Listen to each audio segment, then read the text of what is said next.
Okay, part two, Pat Raleigh. Listen, I'm going to ask you a question. You had quite a strong voice in Fredericton with Abel LeBlanc. Pretty sad to see him go.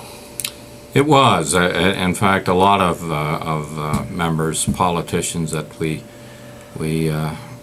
deal with over the years, we know that most, no matter of what political stripe, are there for good reasons, and Abel was certainly one of those people. He's been a people person all his life, and he never forgot that when he was elected to the legislature. In fact, he almost, I think it's fair to say, created his own new agenda and his own new way of doing that job, always remembering what his strengths were, and his strengths were in dealing with the people, and that's how he did his job. He never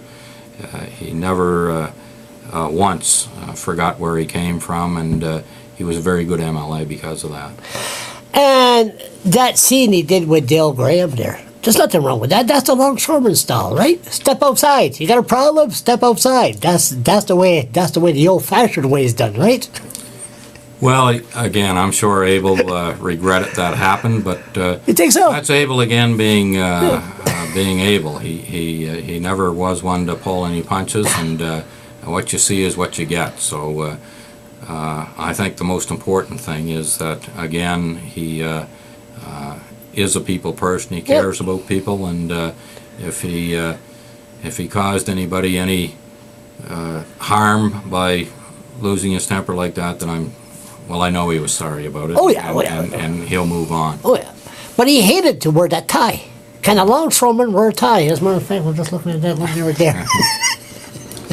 Well, again, we all have to conform to certain rules. If those are the rules, and that's the only way you can do your job, then Abel's going to do it. And he, even though he wasn't comfortable in wearing that tie, I know he was not.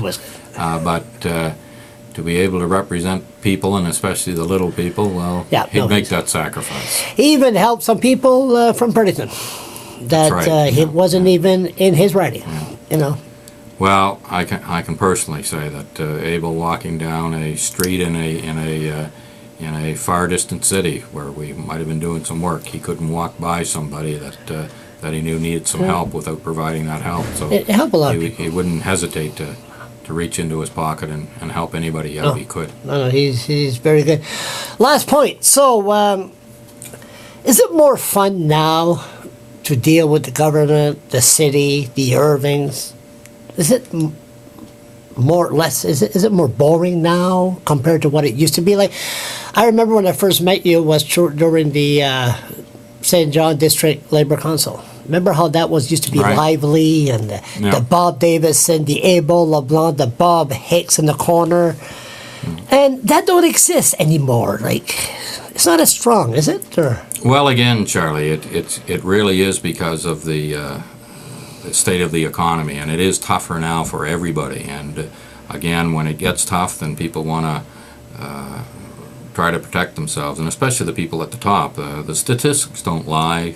The rich are getting richer, the poor are getting poorer, and people who speak out in support of people that are not being treated fairly, they're under attack, and unions are under attack more than ever.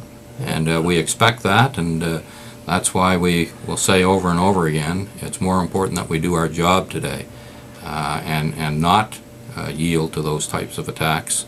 And we're going to do that because well, we remember when unions respond, and unions respond out of tough times. So it's now time for unions to remember that, and to remember that they have an obligation to not only themselves, but to everybody out there that doesn't have an organized voice. And we're going to remember that. And those that want to keep this system and keep this system going, where rich get richer and poor get poorer, well, there'll be a reckoning. We're not going to. We're going to eventually elect people who don't agree with that, and it's important that we remember that. Listen, do me a favor. Never retire. We're always one of the best. Well, thank you, Charlie, and it's always a pleasure to talk with you, and thank you for all the good work you do for people in need, Charlie. We're also a big supporter of yours. Thanks a lot, Pat. Okay, Talk to you Charlie. later.